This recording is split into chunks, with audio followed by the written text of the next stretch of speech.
Hey man, what's up? Hey, man.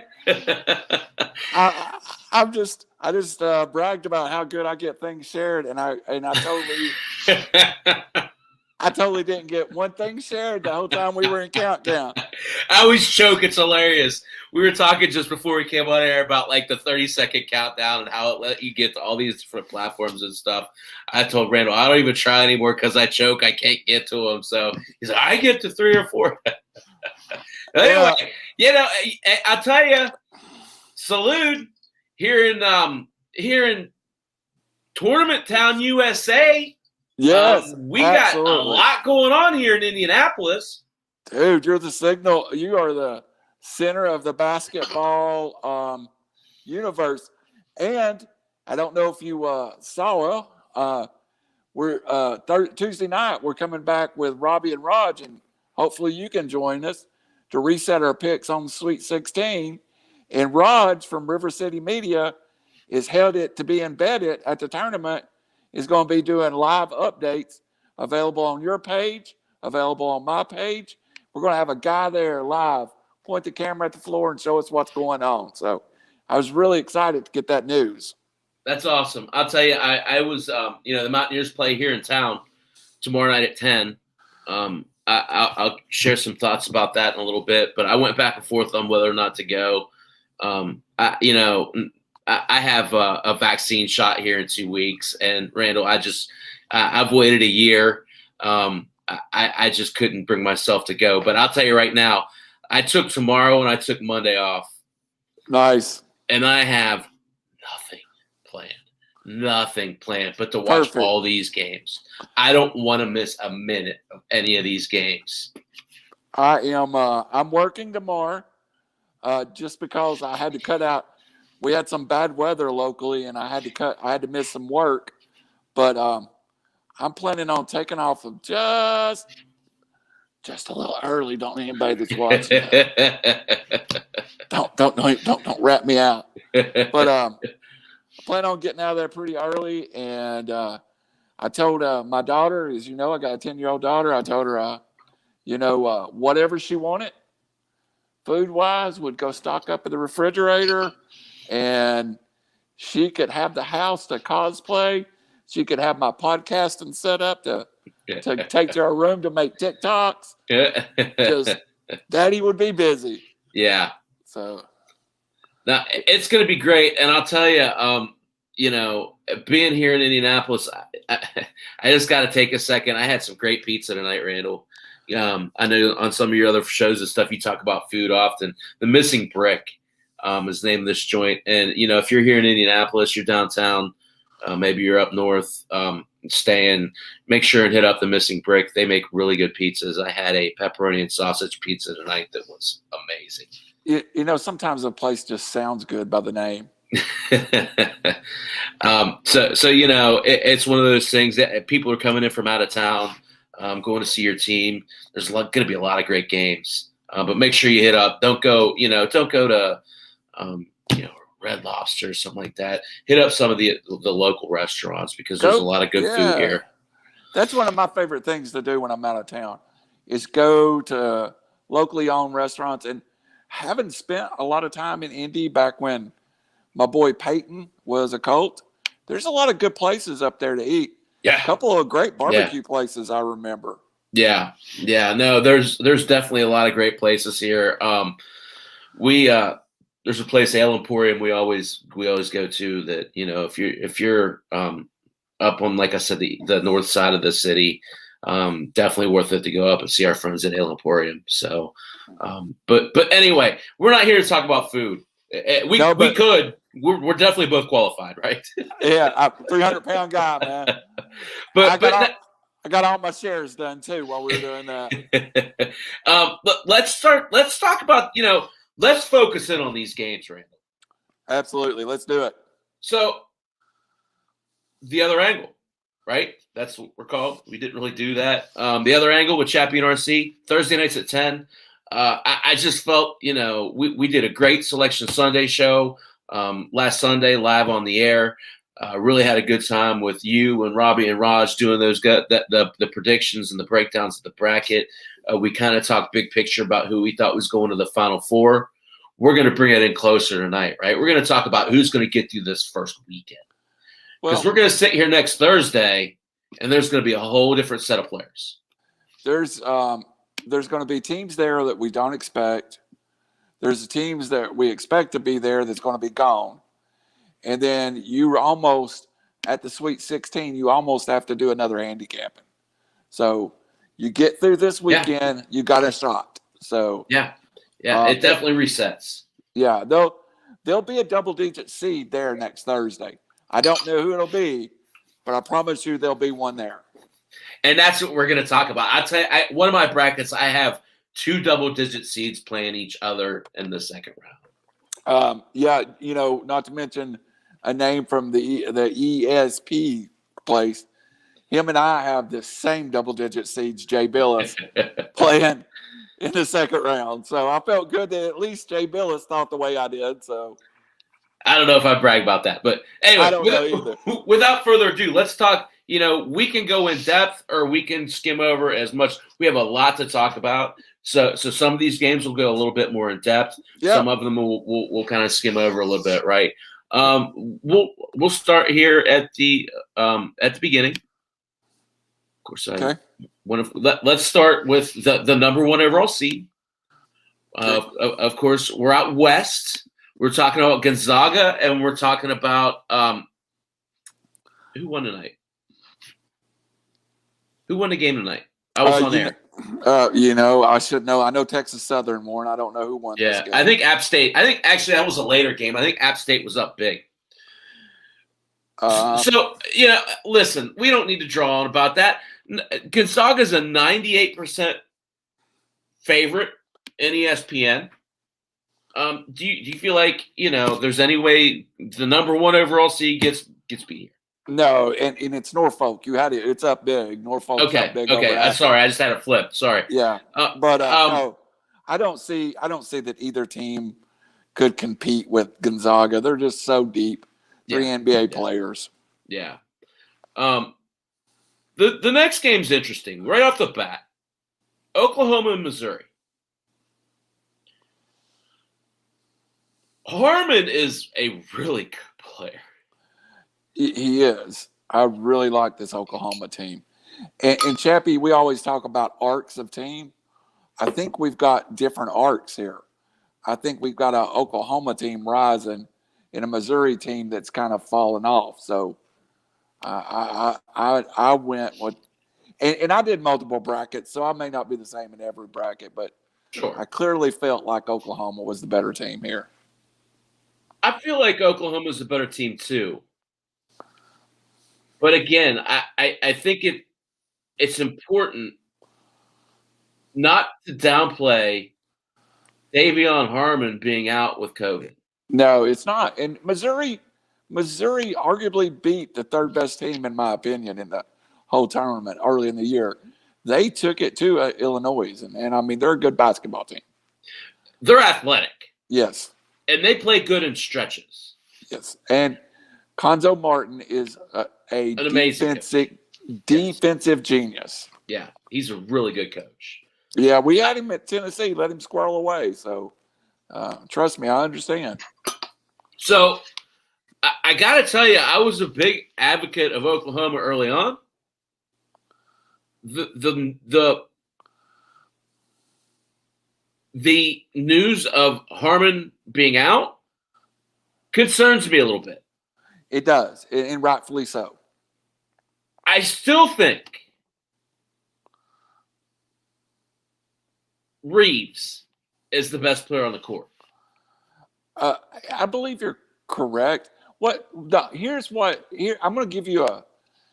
going to give you Missouri's how they win this game. You keep it ugly and you keep it low scoring, and if Missouri can do that, they can win the basketball game. And I don't know how much scoring punch Oklahoma is going to be missing thanks to Harmon, because he created a lot for other people. Yeah, well, he is a good good shooter. Yeah. 33% from the 3-point line, 12.9 points per game. I'll tell you, it just puts more pressure on Reeves. It puts more pressure on Manick and Harkless. Harkless is, one of those guys that kind of is the first guy off the bench type of guy. Yeah. But he's a good shooter. It puts a lot of pressure on him. I think Austin Reeves gets the job done. I think Oklahoma just has it going right now. And, we talk about in fantasy football sometimes, I'm a big eye test guy. You've been a baseball guy. You're Right. a real stats guy. Sometimes you can look at a team and just see that it factor. With Oklahoma, I just feel like they have that it factor that a little more than Missouri. I agree.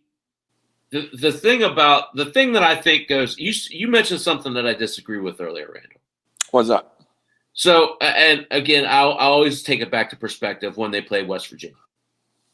They beat West Virginia twice this year. You know how they did it? They out-toughed them. They hacked Culver every chance they could. Going down the court, they give him – I mean, I don't want to call it dirty. It wasn't dirty, but it was very tactical and obvious. Well, and that's Missouri's the same way. So that could be interesting, seeing that kind of, slap shot type style. So the one thing that has confused me about this game, and I don't want to stay on this game too long, but where would the line be if he was not COVID? Right now, Missouri's a 1-point favorite. Right. I think that swung that line at least 5 points. I think Oklahoma's a 4-point favorite, a 3-point favorite. Yeah, I agree. I agree.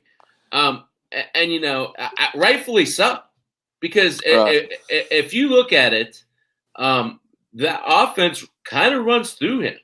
Yes, Austin Reeves is their scorer, but this is the guy who's taking the big shots, who's dishing the ball out, who's finding the open guy. He's a big part of that offense. Right. Right.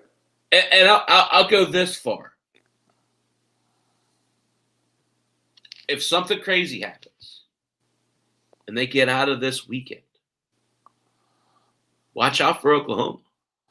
Well, I said it. I said it back in December, right? I agree. They're not going to be intimidated by Oklahoma or by Gonzaga. No, it's going to be – I don't think either team that gets to Gonzaga. I think Gonzaga gets out of the bracket, but I clearly think that both teams kind of are mirror image in a way of each other. As they're physical, they're big, they're well coached, they're tough. Right. They're going to both. Either one that gets out, could do it, right? They are capable of doing it. But I think we made the point Sunday. It's probably not going to be the first team that punches Gonzaga in their mouth. Right. It's probably going to be the second team. So right. I am, if I was given percentages, it'd be 55-45 Oklahoma right now in my head. Yeah, I'm pretty close to that as well. So we'll play that out. So we're going in this first little cluster, we're going Gonzaga, we're going Oklahoma, and then we're going Gonzaga to get to next week. Yes. I agree. So let's move down. Let's move to that next group. The winner of this bracket would play Gonzaga in the Sweet 16 next Thursday.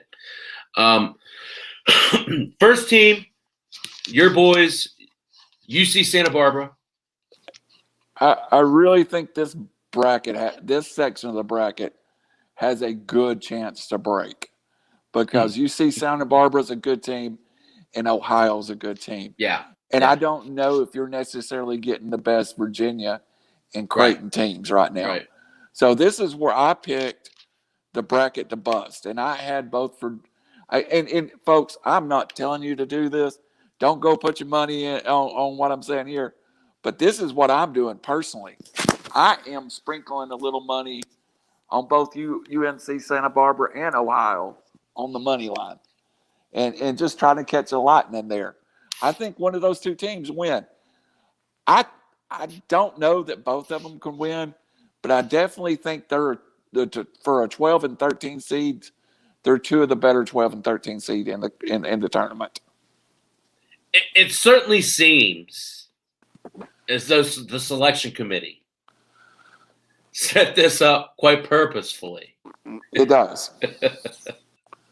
And in all honesty, would a UC Santa Barbara, Ohio Sweet 16 bid not be a great game? Probably one of the highest rated games of the weekend. Yeah. I mean, because both of those teams people will want to see, especially if they beat those higher rated teams. Both of those teams, so we're looking right now, looks like UC Santa Barbara, they're given a 27% chance to win. Ohio, they're given a 23% chance to win. So not totally out of the realm of possibility. That's ESPN, by the way. But I agree. Well, you know, I like to look at the points. And I think there's a spot between like 4 and 7 where I take my shots, Chappy. One of them's a 7-point underdog. The other one's a 7.5-point underdog. Yeah. That's kind of my sweet spot. That's a lot of points. That's a lot of points in these games. Yeah. So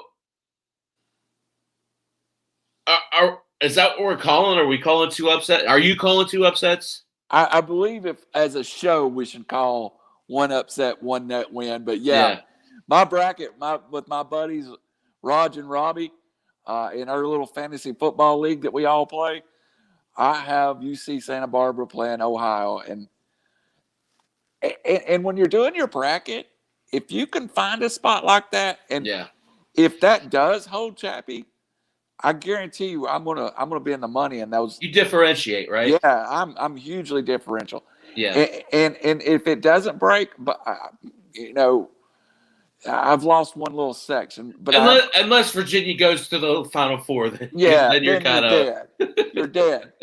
I pick my wars, and Virginia going past the Sweet 16 is really not, to me, possible. So I would give Oklahoma a better chance to go to the Sweet 16 or past the Sweet 16 than I would Virginia. So yeah, well, and that's a great point. If you're in a mindset of it's just like when we get to the other side with Baylor, that Gonzaga's going to rule the bracket, you can be a little brave on that bottom half if you feel like there's a matchup there that, that you can get different, right? Yep. And this is a good situation. For me, I think it's Virginia, and I like Creighton a lot. I think UC Santa Barbara is going to give them all they can handle, but I'm going to go chalk here just to be a little bit different. Because I think this, just to your point earlier, a lot of people are going to be on that mindset, right? Yep. So whereas in the same regard, whereas you want to get different by picking those guys, I want to get different by staying on those guys. Yep. So it's a strategy thing, right? Yep. So I'll go Virginia and Creighton, and I'm going to go Creighton out to the Sweet 16. If Creighton gets by UC Santa Barbara, I think they do go to the Sweet 16. I really don't like the way this Virginia team's playing. Yeah. I really, really do not. Yeah. It'll be interesting. I think Ohio will give them all that they can handle. Yep. Anything else to add in that little cluster? So we got Gonzaga, and I got Creighton. You have UC Santa Barbara. Yeah, I think that's going to be one of the fun little sections to watch. Mm-hmm. I'm totally with you there. So let's go to the bottom half of that bracket. USC and the Drake. Yes. I watched a little bit of that tonight. It was on while I was on air. It was a great game. I watched it for the most part. And I've been on Drake too. Yep. I'm glad to see Drake get into the main tournament. I think playing today, I really thought Raj's point the other night was interesting. I think it kind of benefits the winner of this game to get USC next. And, I have USC advancing, but, boy, I really think that may be a good basketball game. I'm a big believer in Evan Mobley, so I'm going to stick with USC. But, Drake is a good basketball team. I think a good comparison for the folks that hasn't seen Drake is the Colgate team, or maybe the Princeton team that went to the Sweet 16 a couple of years ago.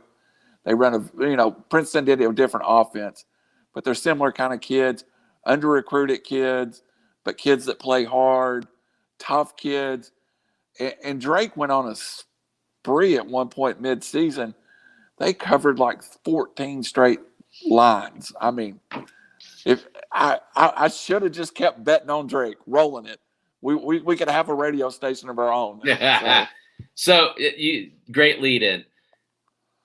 I just looked. I see no line yet on FanDuel Sportsbook.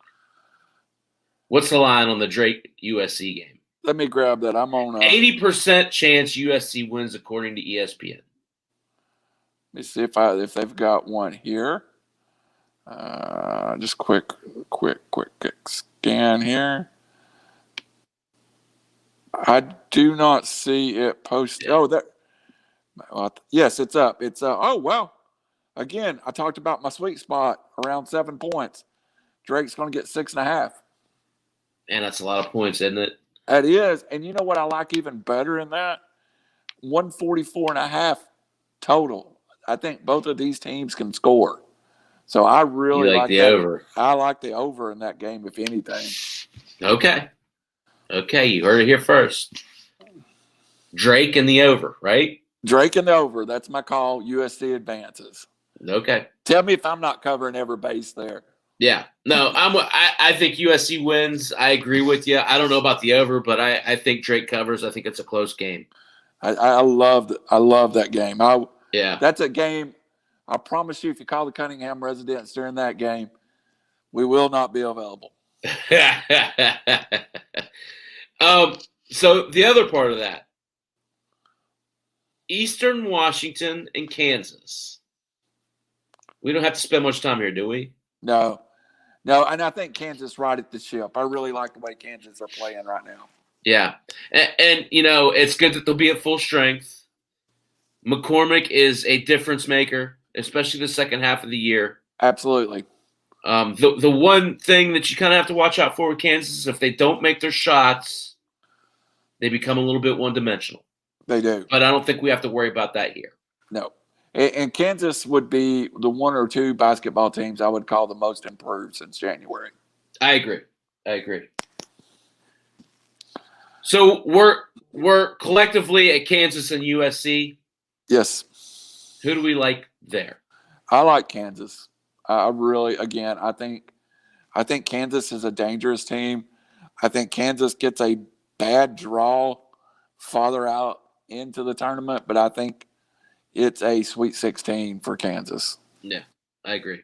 I think that McCormick's able to neutralize Moby a little bit. I think that the guards for Kansas are more poised, more effective, more talented than the guards for USC. Therefore, I think Kansas wins that game rather easily. Yeah, I think Kansas gets there. Yeah. So, bottom half of this bracket. Oregon State and VCU. Excuse me, Oregon and VCU. I'm 50-50 on that game. That's one of the games. Sometimes when I don't have a strong feeling and I've done 4 brackets, that game's probably 50-50. Yeah. I've probably split it 50-50 down the road. And it's a game that I will not have a piece of action on DraftKings with. I don't have a good feeling. Don't feel strong enough either way. No, either way, I think VCU is a very underrated basketball team. Yeah. I think the public, you get a lot of gamblers and people building brackets that don't watch a lot of college basketball. Right. And they'll just throw Oregon on that line. I don't know that happens. So great game. If you just want to watch a close 2 even match teams, it's a great game to watch. I think the athleticism at Oregon probably prevails at the end.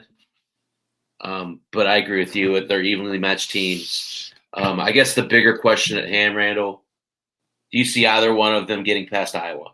I do not. Iowa is built for this tournament. Yeah. I don't. In normal years, and outside of, I think if they were sitting in somebody else's bracket, I would feel better about taking Iowa farther out. But is Gonzaga not built for Iowa? I mean, Well, certain teams match up well against Iowa. Yeah. And Gonzaga happens to be one of them. Baylor's another one. Yep. I think they're appropriately placed. I mean, I don't know. Aside from putting them in Michigan's bracket, which I don't know that they do that, I think that they're appropriately placed. I think they are. And I love Garza's a great player. Yeah. And he's going to be a great NBA player. I mean, how many people his size can really step back and shoot? Yeah. Absolutely. Garza's going to be one of the guys that could leave this tournament a star. But he entered this tournament a star, so yeah. Well, you're going to pick up a lot of general public that don't know who Garza is. That's fair. That's fair. So that's the West bracket. We're pretty collective on Gonzaga. We're pretty sure we both like Kansas and Iowa. We differ on the I say Creighton, Virginia. You say UC Santa Barbara, Ohio. So, I'm definitely on the low side of that. So I'll just So that's where we landed in the West. Let's move over to the East. East is interesting. This is Michigan's bracket. Of course, Michigan lost their one of their best players in Livers. Still earn the 1 seed. They go up against Texas Southern, who won tonight. Against, I can't remember who the heck it was. Help me out if you remember. If not, no big deal. Mount St. Mary's. That's it. Not the West Coast Mount St. Mary's. It's that's a good basketball program. I think they're from up around Baltimore. It's not one of those games I was terribly interested in. Yeah.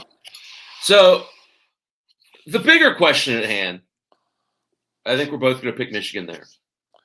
Correct. Oh, that Texas Southern team looked pretty good. Yeah.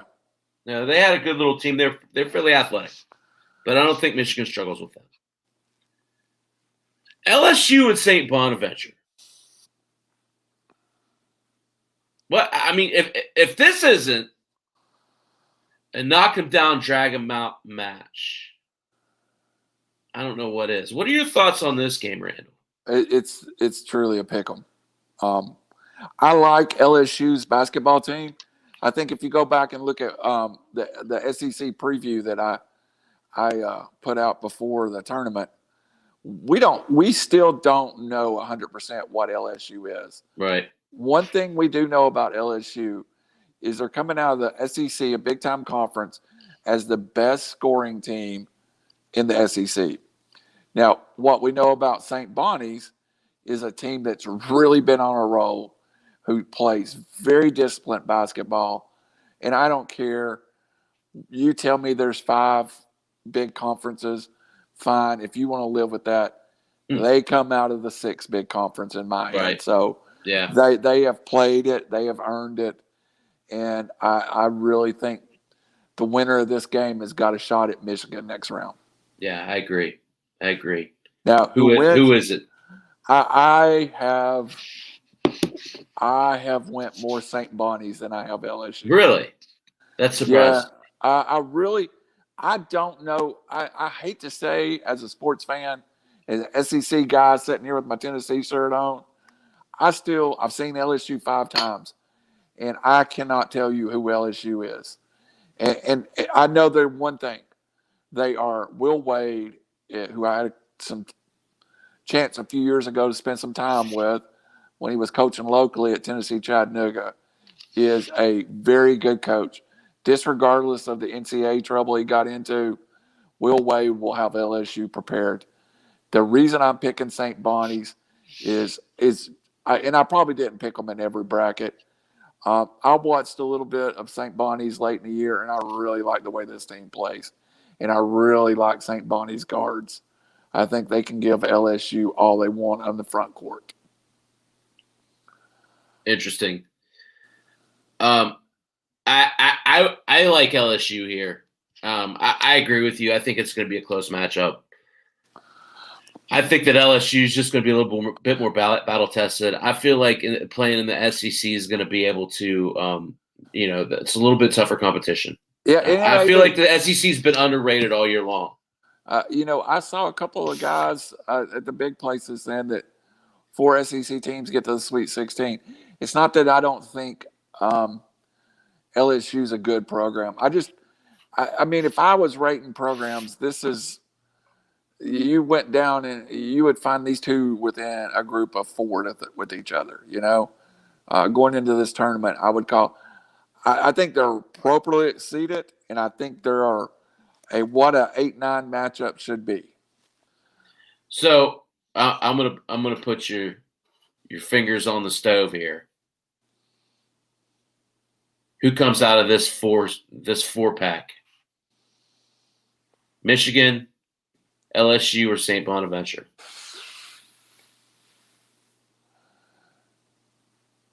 Michigan. Wow. Okay. Even without Livers, but that's the end of Michigan's run. You're banking on St. Bonaventure beating LSU. Yeah, and then I don't think they can. If LSU beats St. Bonnie's, I think LSU has a better chance to beat Michigan. That's what I was going to ask next. I agree. I totally agree with you there. I don't think Michigan, LSU. I think LSU has better athletes without Livers. Maybe it's that. Yes. LSU is great. Now I'll tell you one thing that's not a popular opinion is Juwan Howard's a heck of a basketball coach. I knew you were going to say that. I agree. I'm not a fan, but he can coach basketball. He certainly rejuvenated those guys for sure. Yeah, he gets all he can get out of those kids. If this is the first number 1 seed out, I wouldn't be shocked. I have Michigan not in any Elite 8 that I have posted so far. Yeah. So that shows you about where I think they get to. And we're about to talk about the team that I think if they get to them is going to wipe Michigan off the court. Let's talk about it. First game, this bottom 4. God, how can you not love Georgetown Hoyas? You can't. You got to. So the Patrick Ewing-led Georgetown Hoyas go up against this suddenly basketball school Colorado Buffaloes. What's your take here? McKinley Wright. Yeah. I mean, a great player. Best player on the court, right? Yeah, I thought he was the Pac-12 Player of the Year. I'm just gonna. Yeah. I know he didn't win it, but I thought he was. And Colorado's another team that during the year I saw greatly improve. So I really think this is a great 5-12 matchup. I went with Colorado here, but I flipped back and forth. The reason I went with Colorado. Georgetown spent a lot of that tank last week. Yeah, they did. And hats off. I loved seeing Patrick Ewing walk into the locker room and get covered and splashed. And, I don't know him personally, never met him, never saw him play. But he comes across as a sincere, honest kind of guy that wants to see Georgetown basketball back. So I was proud for Georgetown. Here's the thing that I love about that moment. You think Patrick Ewing needs to coach at Georgetown? Absolutely not. Do you think he's needing that paycheck that he's getting there? Absolutely. You want to bet maybe he's spending more money to help the university than he's making? I mean, without a doubt. The thing about it is, when you see a guy like that go back and do that, it's because he wants to be there. Juwan Howard too. I mean, absolutely. And it's one of those things when those guys go back and they see that gratification of having that success. Yeah, it's a special feeling, and I don't care who you are, unless the guy was a total jerk. Yeah. when he played, and you couldn't stand him, right? Yeah. You can't help but cheer for a guy like that who comes back and does it the right way because they want to. And I'm gonna sidetrack us, and this is probably not a game we need to spend a lot of time on, but I'm gonna give you a moment that brought tears to my eyes this past weekend. I was watching that game, and in my head, I was thinking how proud the late John Thompson, who was a great guy, great coach, gave more to kids than he ever. He was one of those guys, when you read stories about him, he did things in private that none of us ever heard about. Right. How proud John Thompson would have been of Patrick Ewing. And that was a moment for me. And I love sports. You know, I get in trouble sometimes because if your football team is 6-6 and you graduate 2 Rhodes Scholars and 100% graduation rate, and you've had kids do good things in the community, you're a good football coach. I don't care if you were 6-6. Right. So college athletics means more sometimes than W's and L's, and I think it does at Georgetown at certain points. So I hear you saying Colorado. Yeah. Am I safe to say that you're going to take Florida State over UNC Greensboro? Yes. Okay. So we're talking about Florida State and Colorado in a Sweet 16 game. But Florida State may be the most complete team in the 3-6 bracket. I mean, they're a very complete team at a 4 seed. Yeah. And tough. They're a tough team. That's a tough matchup. Well coached again. See, you know, and physical and poised and disciplined. Played in the ACC. Played in the ACC when it was at the top. Played in the ACC when it was at the bottom. Yep. I think that's a great matchup too. It really is. It really is. I have wrote down on my paper FSU, but if you started arguing with me, I'd switch. But no, I think FSU gets there, and I also think FSU. I think FSU gets Michigan if they get there. You're getting ahead of yourself. Yeah, I know. We'll talk about that next week. Whoever gets there, we'll talk about that Michigan. next week. Yep. Yeah. So we're saying at this point, this part of this bracket, you're going Michigan FSU. Yes. I'm going LSU FSU. No argument. Yeah. But you almost talked me out of taking LSU right. I strongly feel like if LSU wins the opening game, they're going multiple rounds.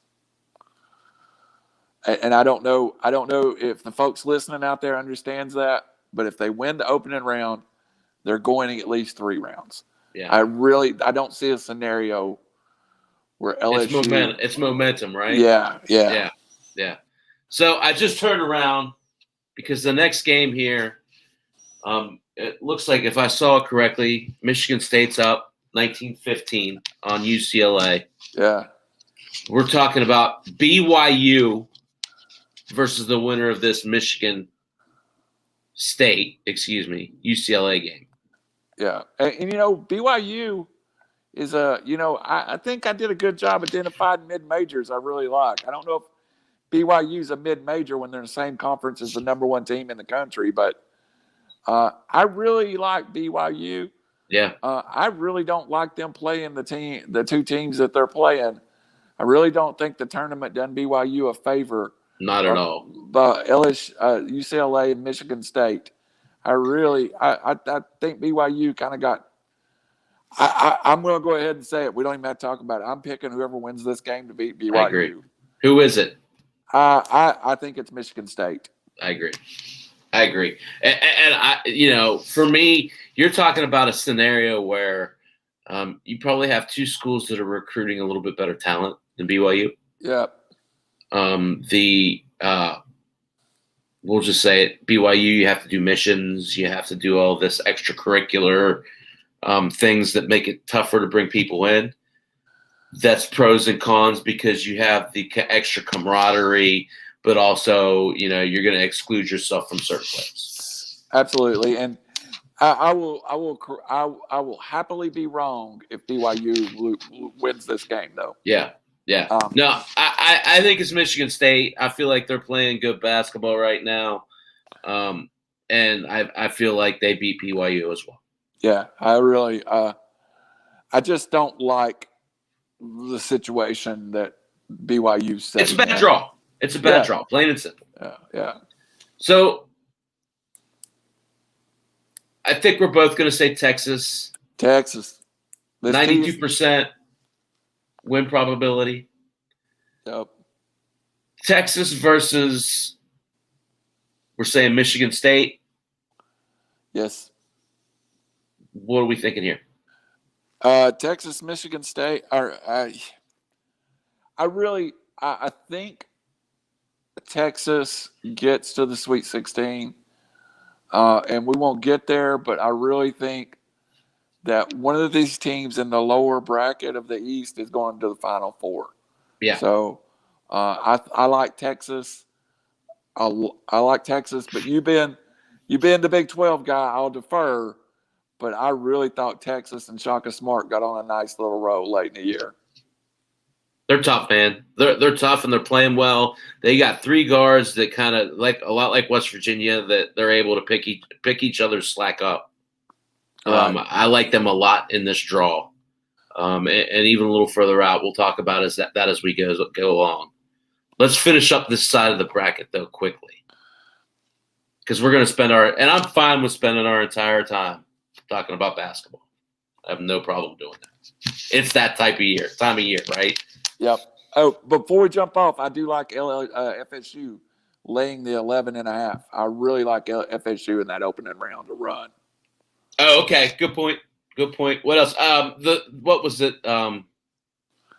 Colorado's giving 5.5 to Georgetown. Is that too much? I think that's what it was. Yeah, I didn't like that. I was going to stay away from that one. Okay, you think that's about right? I think that's about right. I think FSU wins by 20. Okay. So these last four teams, really good contests here. My buddy Durf's on here talking about how he likes Maryland and UConn. I'm with Durf. Really? I like Maryland. I think Maryland is just more battle tested. I also think Maryland is being punished a little bit. There's never a good loss. I'm not a good loss guy. Right. You don't have a good loss. But Maryland has played with some of the elite teams in the country. I probably went out of my bracket 75% Maryland. UConn's playing well again. Big East team, got nothing against their conference.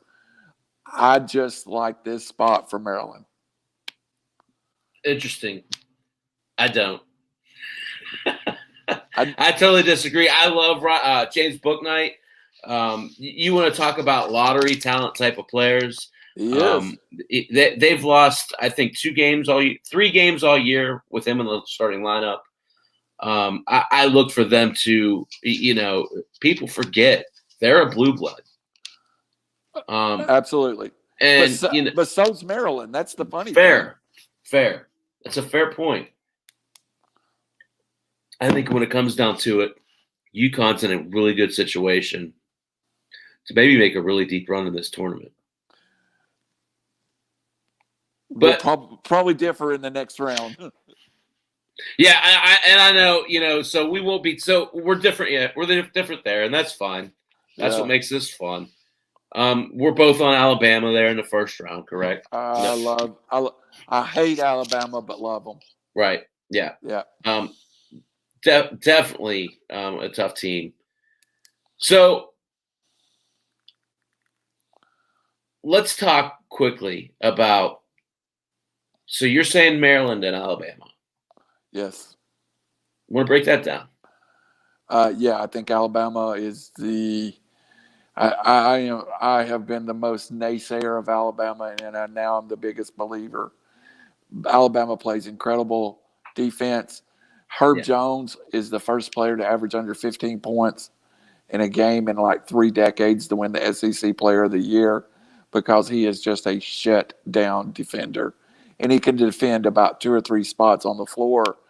Alabama, if they hit threes, are probably Alabama, if they shoot well, is going to be one of the toughest out in this tournament. Yeah. And so far this year, they have shot well 22 out of the 24 games. But even when they haven't shot well, what I like about Alabama, even when they do not shoot well, they play good enough defense to advance. Right. They shot awful against Tennessee and still won the still won the basketball game. It's ingrained, right? Yeah, I hate them. Hate y'all. So, where we differ in that upper half of that four, we come back together here. I agree. Yeah. I think Alabama's probably a little better team than UConn. I think that they outclassed them in that Sweet 16 game. So I think we're both saying Texas and Alabama here at the bottom half of this bracket. Yes. And so I think we're all in agreement here, except for at the top. You're saying Michigan. I'm saying LSU. Yes. Interesting. More together than apart on this, right? Yes. Yes. I think that's a good sign. So let's move over. Let's go to the South now. Let's work on this other side of this bracket. Baylor and Hartford, I don't think we're going to talk much about that. Yeah. Wisconsin and North Carolina, though. That's interesting. Very much so, and I don't have a good grip. I've tried to break it down. I've probably 50-50'd it. I probably would, if you put my hand to the stove, would take North Carolina because I really like the way they played the last month and a half of the season. Right. So I like North Carolina to advance. Flip of the coin. Yeah, I mean if the coin lands on, I'm very easily swayed with this one. I wouldn't bet on this one if. Yeah. Yeah. I went Wisconsin just because I felt like the Big Ten this year is a little bit better than the ACC. So I thought a little bit more holistically about it. But again, I feel the same way. I could go either way. Yeah. I want to spend some time, though. So wait, before we get there, Baylor over either of those teams, correct? Yes, absolutely. Okay, we're pretty safe on that. Yeah. I want to spend a little bit of time on the second part of this upper half, though, because remember I told you I had a 12 and a 13. Yep. This is it. Well, I've got one of the two. Yeah. I really think Winthrop pulls this off against Villanova. And I think North Texas knocks off Purdue right here in their own home state. I do not have North Texas. I do have some respect, and they're one of the teams that we talked about. Yep. Is a mid-major that could break someone down. But Winthrop is 23-1. Yeah. I like a 23-1 team. And Winthrop plays in the Big South, good conference. They're a conference that we get to see a lot where I live at. Good coach team. I like everything about Winthrop. And I think they're getting the right team in Villanova who has struggled at times. This just doesn't seem like Villanova. So, again, I think the tournament went, who is maybe that best mid-major that we could throw in there against one of the Blue Bloods? And they say they don't do it, but this is a matchup built for TV. Yeah, and I'm with you. I still, for the life of me, well, I do know why. 73% win percentage from Villanova in ESPN. This game should be closer to 50-50, bud. Yeah, I agree with you. I mean, I just don't see a scenario where Winthrop doesn't at least keep this close. I think, and I do have them on my list. I even put a note to myself, and this is my actual sheet. And folks, I don't bet big dollars. I do this for fun. This is what my family can afford. I'm going to sprinkle. It says sprinkle the money on the money line. So I'm not even taking Winthrop in the points. I'm playing Winthrop in the money line, and I won't play for a lot, Chappy. But I'm trying to I'm trying to make a little money off that money line right here. So, I feel like this next team, we talked a good bit about Western Kentucky during the season. Sure did. And this team beat Western Kentucky. Yes. And I tell you, I watched that game. And I don't necessarily have statistics or anything like I try to have. But what I saw was a team in North Texas that played well together as a team and out executed Western Kentucky down the stretch. Right. A Western Kentucky team that beat Alabama. Right. Which is the best mid-major win of the year might have been that. We didn't know it at the time, but it probably was. So, I mean,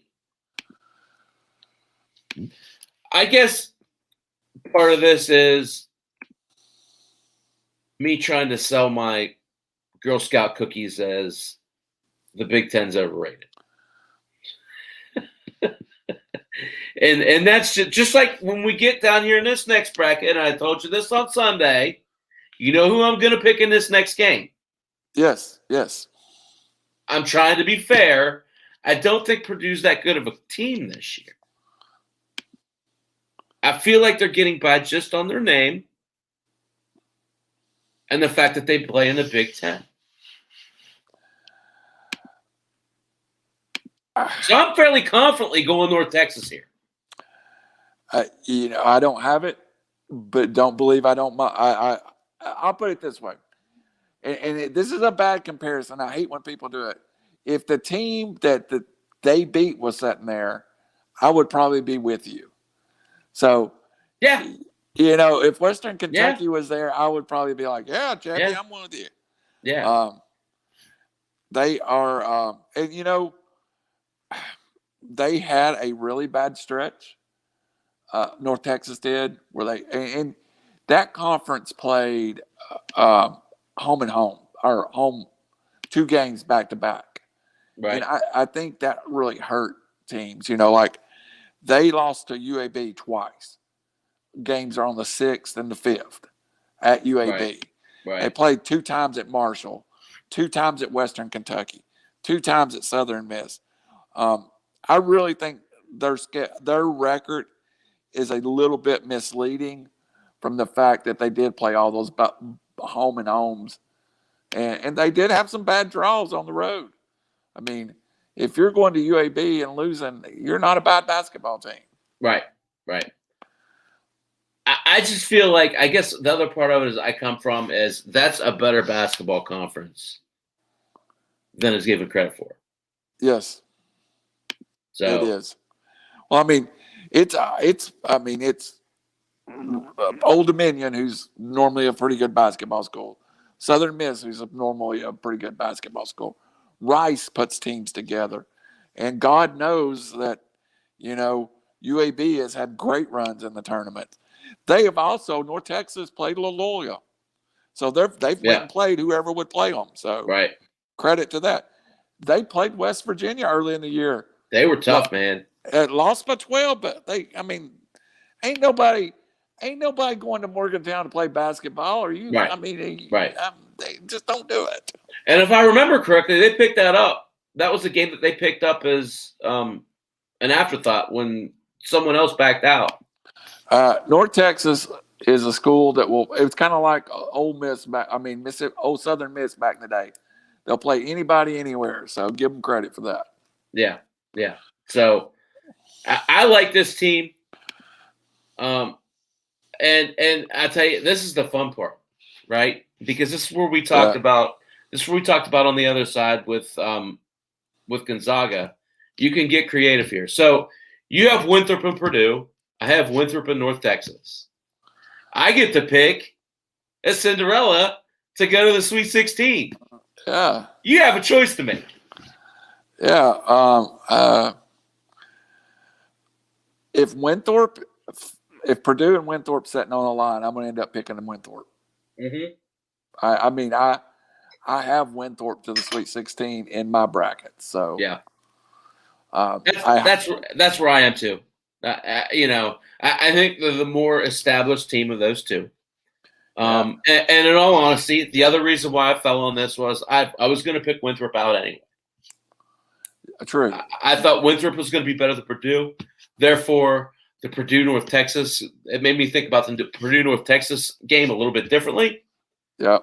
And I landed on North Texas because, again, the circumstances of getting to see them play and feeling strongly about Western Kentucky and all those things as well. Yeah. So we ended up at the same spot. We just got there a little differently, right? Yeah. So let's pick this up. But, we're getting close. We're going to have to spend some time on West Virginia. I want to first talk, though, about and I know you want to spend some time on Tennessee. Utah State and Texas Tech. I think you about lost it there on Sunday when I told you I was going to take Utah State in the first round of this tournament. I was shocked. I was shocked. Because I know how much you like Texas Tech, and yeah, I even flopped that around in a couple of my brackets. So I do have a Utah State in one of my brackets, but it's a good basketball team. I love, and he's a local kid, McClung, the point guard. Yeah. The Georgetown transfer. He's from Gate City, Virginia. Just, I can be there in 2 hours. And he was just a local legend. So it's hard for me to pick against him. But I still, when I went off the air, I texted Robbie and I went, yeah, that went well, except I about lost my stuff when he picked Utah State. And as soon as it came out, I knew I was going to do it. And I'm like, Randall's going to love this. Well, I'll tell you, to me, they're in that conference with San Diego State. So it's just like some of these other mid-majors that you talk about where that's a pretty tough conference. And the level of competition they're playing is probably a little underrated. They shoot the ball. I'm trying to pull it up. I can't get it in front of me. They shoot the ball really well. And play ungodly defense. Right. So, to me, that seems to be a really good matchup for them. Yeah. I'm going to give you two best bets during this process, and they're going to be both in this bracket. And this game's going to be one of my best bets. So, and I mean, of the whole tournament, this is one of the opening round. This is one of my two best bets. And I've heard, and I'm stealing it from someone else. But the best bet on the board in the tournament is under in Texas Tech and Utah State. And I like it. I believe it. So my other one's in the bottom part of this bracket. So in my co-best bets of the tournament, I'll be playing the under in Texas Tech and Utah State. Yeah, I mean, it's interesting because I just wonder how it's going to shake out because Chris Beard's team's going to be ready to go. They're going to play a physical, intense game. But you just have to wonder what it's going to be like with this 7-footer that Utah State has, who's basically a rebounding machine. Yeah. It's going to be a little bit different contest for them. Yeah. And this line is really low. It's 131.5, one of the lowest lines out there, and I still don't think they get to it. Yeah. I think this game is in the 60s on both sides. I could see a 65-61 type game. And I'm still trying to wrap my head around that you picked Utah State, but we'll go with it. Welcome to the club, buddy. I've been driving my wife crazy for 10 years. Yeah, I got it on this one. All right, so you're sitting on it. Sounds like Texas Tech. I'm sitting on Utah State. I am not with you on Utah State. Okay. Are we both on Arkansas? Yes. Over Colgate. Okay. Yes. And the other best bet I have is the over in Colgate and Arkansas. Okay. I think this has a chance to be an NBA top score, like 91-88. So I really love that game, or 91-78. I really love that game to shoot over. Both teams score a ton. I'm trying to find it here to find the over-under for you. It is at 161.5. Well, if you had it, why don't you say it, Randall? I got 160.5. Okay. Okay. I'm on MGM just because it's on my laptop and their font's bigger. Okay. It's got the. Never mind. Yeah. Okay, so we're both with Arkansas. We got a split.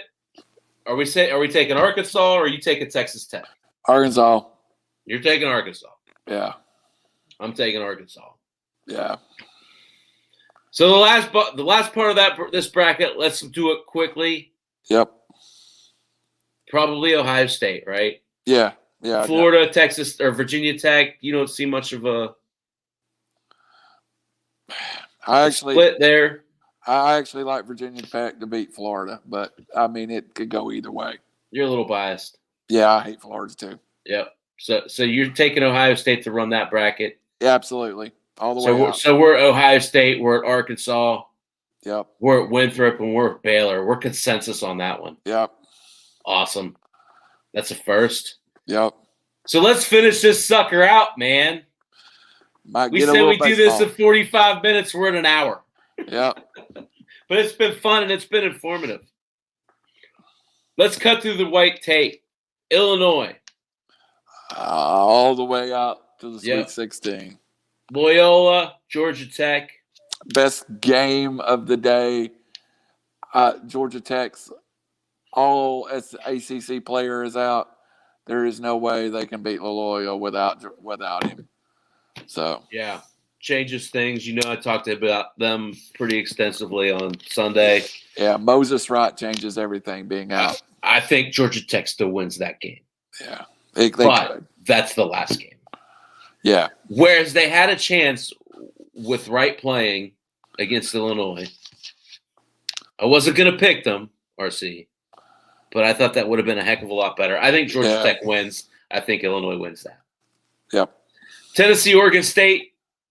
I'm tempted to pick Oregon State, but I'd get crucified. I was actually shocked at how big Tennessee's an 8.5-point favorite. I'm going to pick Tennessee, but I don't like that line. Tennessee's hit or miss. I mean, they could be great or one of the worst teams in this tournament. So I think Oregon State, again, I said it about Georgetown. Well, they spent a lot winning the Pac-12, and I'm going to go with Tennessee there. Tennessee or Oklahoma State? Oklahoma. I don't want to say it. Oklahoma State. Cade Cunningham. I just can't. Your brother from another mother. My brother. I don't know how Tennessee guards him. I could sell you on how Tennessee wins this game, and take Here's the point. Here's what that game will come down to. How many fouls in the first half does Cade Cunningham pick up? If it's 3, I like Tennessee's chances. If Cade Cunningham gets out of the first half with 2 or less fouls, I think it's Oklahoma State's game. I don't know who beats Oklahoma State, Randall. I mean, they're so good. They're good without Cade Cunningham. Yeah, I mean, and then you throw the best player in the game in, it's really tough. He is that game, and I said it earlier to someone. That game has 3 top 10 picks in it, though, because I feel like Springer and Johnson are both going in the top 10. Yeah. Or at least let's say top 20 picks. No, I hear you. I think you're right. A lot of NBA firepower in that game. Just think Oklahoma State's the better team. How about these Sweet 16 games? That we're getting ahead of ourselves. I don't want to talk about it too much. But so far on the upper half of this bracket, we're talking Illinois and we're talking Oklahoma State, respectively. Mm-hmm. So let's get down to this bottom half. Syracuse, San Diego State. I like Syracuse. as a team, but they're not. San Diego State. Yeah, I'm with you, and for no other reason other than same reason I talked about Utah State. I think that's an underrated conference. I think they play pretty good competition, and they're on a heck of a streak. I think they've won 15 straight, something like that. Yeah. They're playing really good basketball. Yep. They beat West Virginia.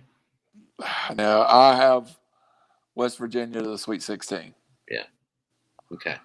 West Virginia, San Diego State. We're both saying West Virginia. Yes. I'll save you my Mountaineer dribble tonight. All right. We've got too many other things to talk about. Clemson, Rutgers. Go ahead. I think West Virginia and this one team in the lower bracket that is going to be a great game. I like Rutgers just because I'm not betting on it, and Rutgers don't get there every day. Those kids are going to be pumped, and I watched them twice this year. They're a decent basketball team. I don't think Clemson's a great team. I just think this is a good matchup. I'm a little hard in it. I'd like to see Rutgers advance. Yeah. I'm a dream squasher. Clemson. Yeah, it's probably the logical thing. All right, so let's talk about it. West Virginia, Houston, Oklahoma State, Illinois. Let's not get out there, right? That is great, though. That is great basketball. Is that the best set of games going into next weekend? Yes. Because any four of those teams could win it all, in my opinion. Yeah. I have a team in the finals coming out of that bracket. Yeah. Easily. I mean, and I think if you win that bracket, you probably are a little more battle tough. You earned it. Yeah. You earned it. Yeah. I actually think that upper half of the bracket you're talking about, I really think the only thing in between Baylor and the Sweet 16 is, I think it may be Arkansas. I don't know. Yeah, I mean, you don't think Ohio State gets past Arkansas? No, I don't.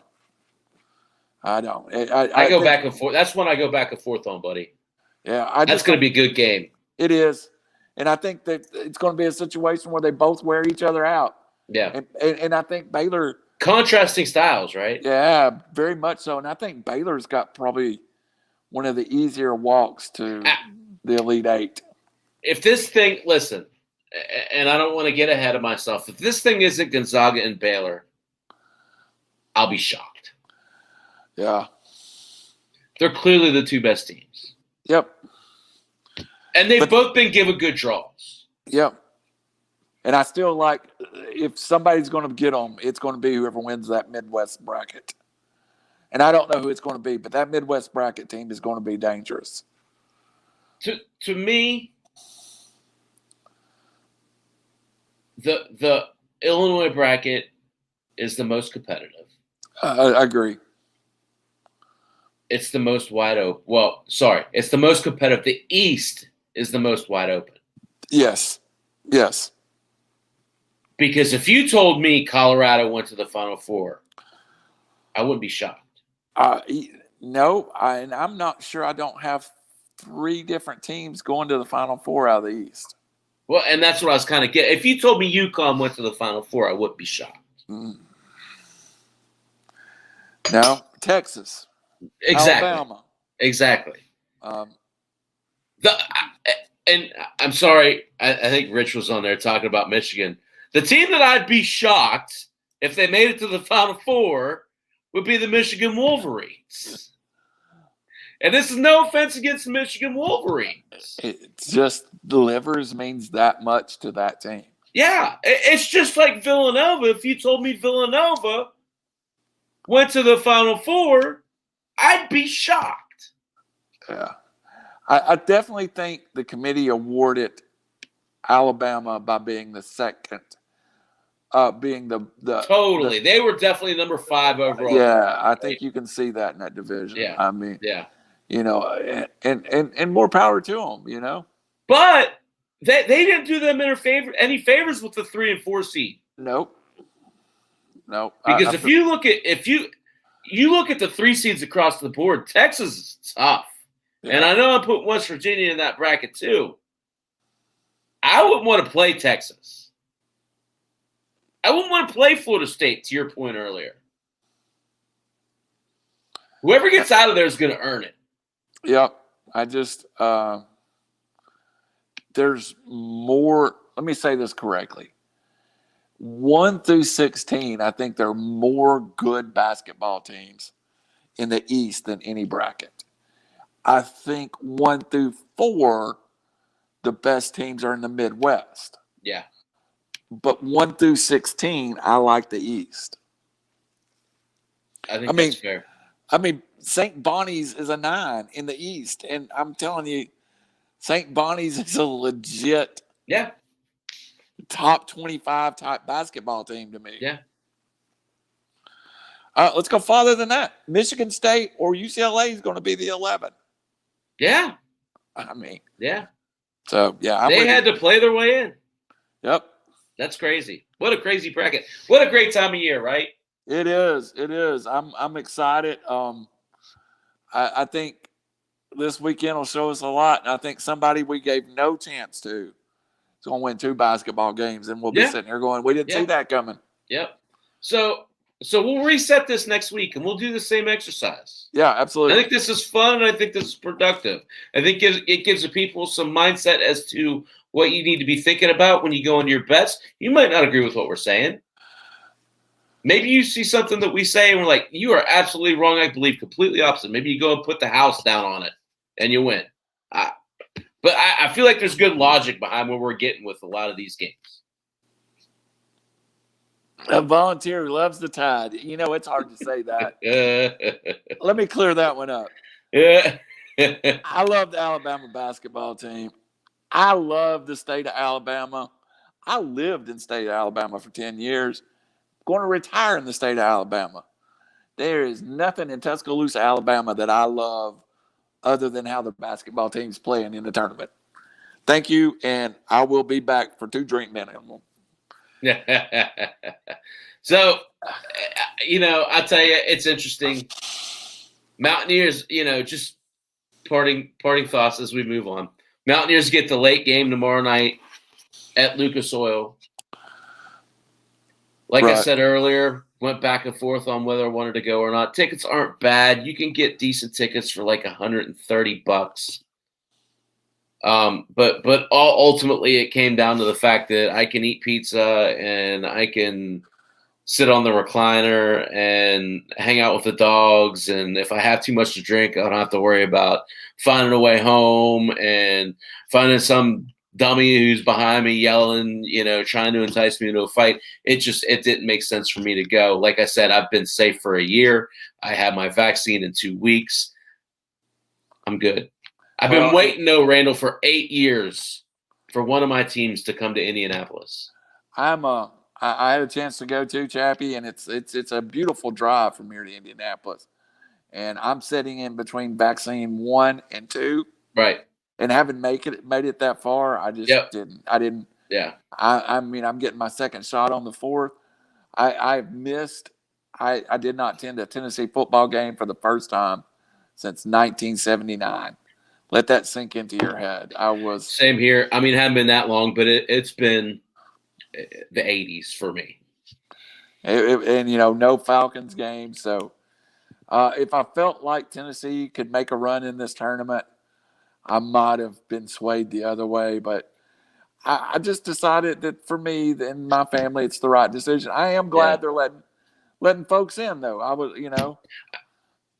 I'm glad. I have mixed feelings about it because I drive past the stadium every day on the way to work, and last weekend for the Big Ten tournament, I drove past, and there's all these knuckle butts out there with no masks on. These little girls duck facing, come on, Anyway, don't want to get political with all that stuff because I understand.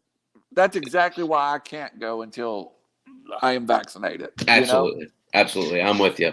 So, but I'll tell you, it is really cool to have this here in town. This is now the second set of games that I won't go to. That WVU played Gonzaga here earlier in the year. They didn't let fans in for that game. But it sure will be cool. And I said to my buddy back home, if we make it to this second weekend, I'll revisit that comment. Yeah. Hey, if Tennessee gets by Oklahoma State, I might revisit my comment. Exactly. Too. So we'll just see how it goes.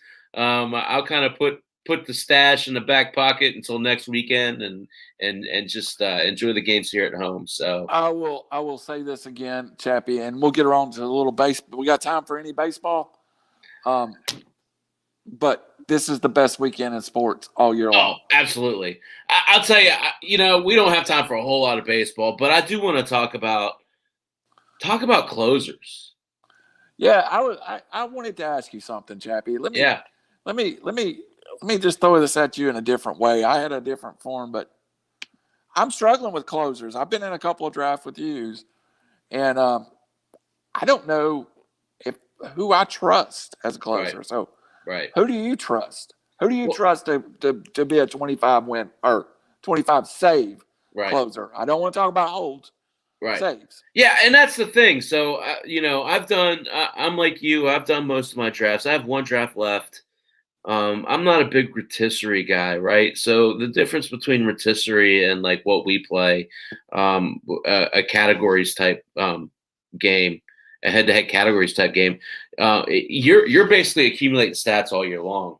And in this rotisserie league, it is very much you're trying to get as many saves as you can. So when you're trying to do that and you're in a situation where you have all these leagues where you have all these different variations of holds and shoulds and saves times 2 plus hold, I mean, all these crazy wonky formulations, how do you manage just the saves, right?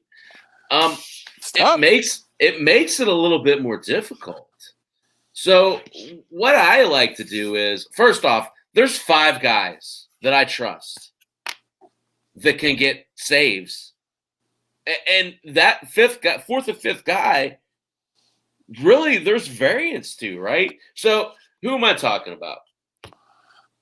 Aroldis Chapman's pretty safe. Yes. Right? I think it's pretty safe that he's got the back end of that bullpen. I think it's pretty safe to say that he's going to get at least 25 saves. Okay. I think Ryan Presley's pretty safe. Do you? Interesting. Not so much for Presley's sake, just because of the way that bullpen is set up. Okay. I don't see a scenario where anybody his stuff is so dominant. There's just not another profile in that bullpen that finishes a game the way Presley does. Edwin Diaz is one. If you look at that offense,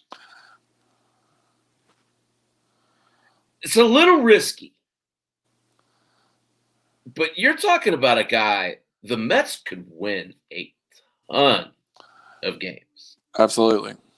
They could very easily turn into a Yankees type scenario when their pitchers are going 5 or 6 innings and they're just tick, tick, tick, tick, tick with the bullpen. And next thing you know, Diaz has the ball in his hand in the 9th inning and the game's over. I could see a scenario where Diaz saves 40 games.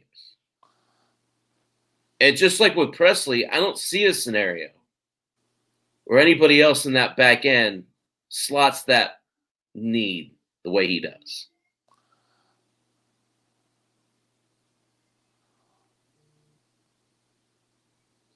Then it starts to get hairy. Then it starts to get fishy. The one guy who I've left out purposefully, who I feel like the most solidified in his role. You want to guess who it is? He's on a new team. Rosenthal? No.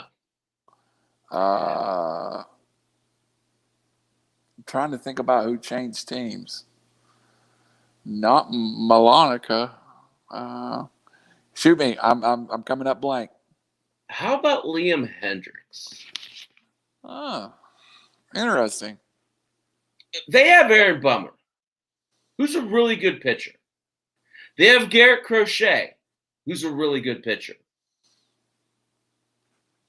But Liam Hendricks just has this presence in the ninth inning that I felt like the White Sox desperately needed. I feel like Liam Hendricks is the most safe closer in the game. In front of a very good team. An excellent team. That's a team, Randall, that could win it all this year. Absolutely. Make no mistake. Their pitching is set up to where they have two aces and they have, an innings eater at 3 in Keuchel. And then they have this gauntlet of players who have a ton of upside. Whether it's Reynaldo Lopez or Carlos Rodon or, right on down the list. Dylan Cease is going to be an amazing pitcher. Michael Kopech. You're talking about, say all these guys pan out.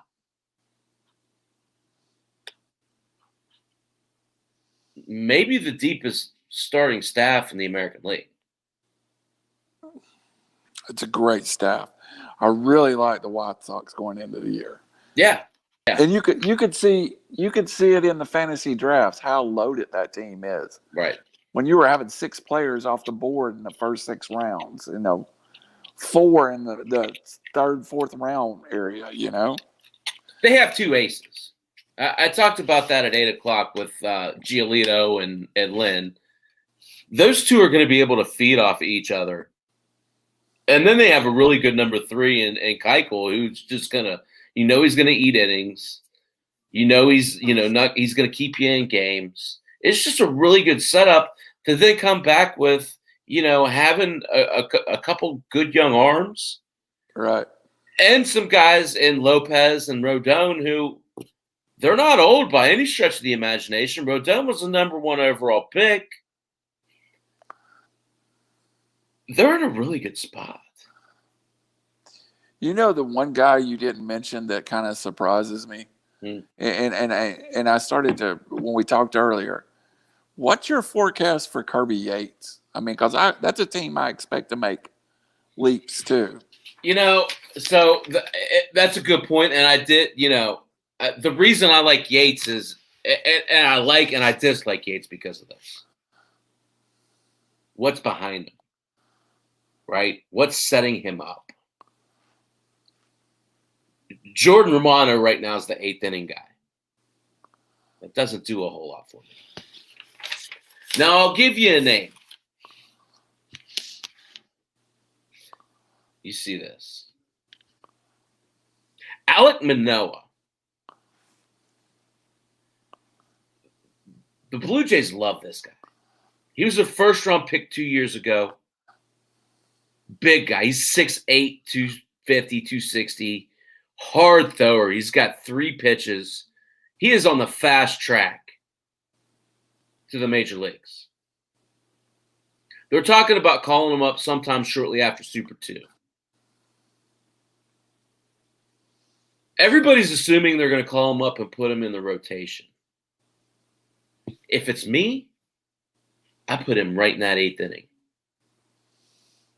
That would make sense. You don't wear his arm out. You get him great exposure. You let him work on his pitches that still need refinement. He's dominant with his fastball. He's dominant with his slider. He's got 2 major league ready pitches on draft day. He had that. He's working on his changeup. He's working on, I believe, a curveball as his 4th pitch. This is a kid that could be huge for a team that is extremely young, has a lot of talent still down in the minors. Right. And let's be honest, is built to win now. Absolutely. Spent the money to win now. And let's be totally transparent here. Bo Bichette and Vlad Guerrero are as advertised. Kevin Biggio is as advertised. Lourdes Gurriel, you have 4 players who came up as prospects.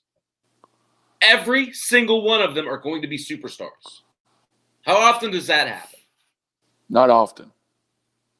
I mean, you talk about Atlanta catching lightning in a bottle. They have 3. Yeah. And Albies. Yeah. And Acuna. And that seems like a miracle now. So, I got to bring everything full circle. You know where the player development for the Toronto Blue Jays is now. The guy who developed all these guys. No, I do not.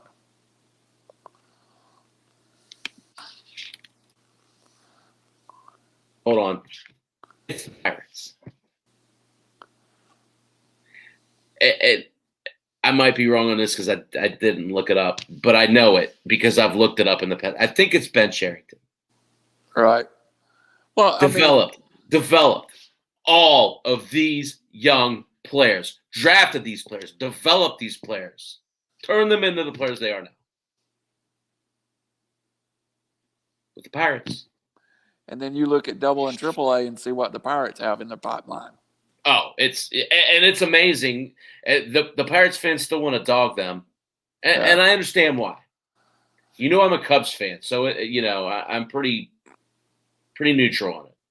Yeah, but it's a loaded team in the future. Brian Hayes is going to be the Rookie of the Year. Brian Hayes is going to be an MVP candidate in 2 years. That's a lot. Lofty, right? Yeah. He automatically, as soon as he steps foot on the field, is a Gold Glove candidate in a league that has Nolan Arenado in it. He's an OPS machine. This kid, you put him and O'Neal Cruz together, and you move over Kevin Newman to second base, all of a sudden, you're talking about a really good infield. Well, I mean, and you not even mentioned Kevin Gonzalez. I mean, you have Gonzalez, who was a number 8 overall pick 2 years ago or 3 years ago. And he's. I don't know if he stays in the infield. He could go to the outfield. Nick Gonzalez. I think he goes to the outfield because I think that Kevin Newman is just like a baseman. So I think he goes to center or to left. His bat profiles as a left fielder, I believe. Hits a ton. He's got a bat that can win a batting title. So I know we're not talking about prospects, but I live prospects. Yeah. The name in that system that has helium. Want to guess? No, go ahead. Quinn Priester. 19-year-old pitcher. He's a prep pitcher. Was drafted in 2018 out of high school. Has really developed in the Pirates minor league system. They talk about he's added velocity. He's shown ability to control and command above his age. And they're talking about him being a top 10, top 15 type prospect in the next year and a half. So you throw in him to a Nick Gonzalez, to an O'Neal Cruz, to a Swaggerty, to a Hayes. That all of a sudden, and don't forget, Randall, who has the first overall pick this year? The Pittsburgh Pirates. Who's going to get Kumar Rocker? The Pittsburgh Pirates. Who's going to break camp with the Pittsburgh Pirates in 2022? Kumar Rocker. I've seen Kumar pitch a couple of times. Matter of fact, He'll be their ace from day one. His dad was just at Tennessee as a coach that left this year. So kind of strange tie there. But yeah. Kumar is going to be special. Things are looking up in Pittsburgh. They absolutely are. Absolutely are. Man, I can't believe the hour and a half passed that fast. It flies by, especially when we start talking basketball. Yeah. So any parting thoughts? Just want to encourage. I've got some things to promo, but I don't even want to do that now. This weekend, if you love sports, cook you some food, throw you some pigs on the blankets on. Go get you some pre-cooked ribs. Hang out, treat yourself. If you love sports the way Chappy and I, this only comes around once a year. Yeah. Just have some fun with it. My first game that I've got to be in front of the TV is at 4:30 tomorrow, and I will be there. I'll tell you, and I don't mean to get sappy. I remember this time last year. Oh, it was terrible. And I remember being so excited to see the Mountaineers play in the tournament. And I remember being so heartbroken, when it didn't happen. I think we've all learned a lot in this last year, right? Absolutely. I think the takeaway from this is don't take it for granted. Absolutely not. I am tomorrow going to sit down. I took tomorrow and Monday off. I'm going to sit down and watch every minute of every game that I can while still fulfilling my husbandly duties. Yeah. Well, I will do the same. I will be at work, and I'll have to come home and buy at least 2 pizzas for my 10-year-old daughter before I shove her in her room and tell her to enjoy herself. Yeah. She's not the sports fan that I am, but again, my first love is football. I've always said it, but this is still my favorite weekend of the sports year. And to me, there's nothing better than when your team's in the tournament. Yeah. And both of our teams are in the tournament, right? And right now, even though I didn't pick Tennessee, somewhere in my head is they're going to play Oklahoma State if they get by Oregon State. Yeah, and they're going to beat them, right? Yeah. We're going to go out and shock the world, Yep. And the thing about it, Chappy, if you can get to the Sweet 16, everybody has a shot. Yep. There's not a good team. There's not going to be a bad team in the Sweet 16. Because so much of it's about getting confidence. Right? Yeah. Getting your sea legs. Getting your puncher's legs, right? So it'll be exciting. And I can't wait to talk next weekend. I hope we're still happy and both of our teams are still in it. If not, we'll talk about it anyway. Yeah. Right? Yeah. And we'll start talking about, I love it because week after next, we'll start playing ball. And we'll start talking about matchups and all that stuff. I know you wanted to talk about some NFL stuff, but maybe we get into a little bit of that next week. Yeah, I think we're seeing a lot of the NFL free agency. As you watch it, you get a lot of answers to what the teams feel about their teams. Yeah. So I think after the NFL free agency period, I usually start my draft prep, and I really think we got a clear picture last week of what some teams feel about themselves. Real quick, I know we got to get off of here. You see the latest news on where Juju Smith's going, right? I have not. He's open to coming back to Pittsburgh. Who called that? You did. It's a long way from done, but I still think that's where he goes. I wonder if he did not get the reception that he thought he would give in the free agent market. I'm sure. Well, again, I feel like it's one of those things where he knows he likes Pittsburgh. So why go if you're getting $1 million extra? Why go and chance something completely crazy? And when you see Nelson Aguilar get the money he got, right. And if you're going to set those receivers side by side, I'm going to pick Juju every time. Every stinking time. you know that there is a market out there for him. Right. I just don't think the market's elite money like he thought it would be. As good as Juju is, as we've said before, he is not that Amari Cooper physicality. Yeah, or the speed of a Tariq Hill or Right. the route running of a Julio He's a Jones. tough son of a gun, though, man. He That's is. what he is. He's a good, solid NFL receiver that can make somebody better. Yep. All right, man. Well, let's do it again next week. What do you think? Absolutely. Absolutely. So, till next Thursday night, I'm Chappy. I'm a big fat guy about to go get a piece of chicken. I'm RC. OA, Thursday nights at 10.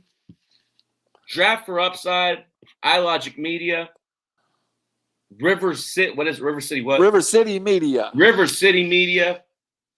We'll see you guys next week. I hope you all appreciate the contact.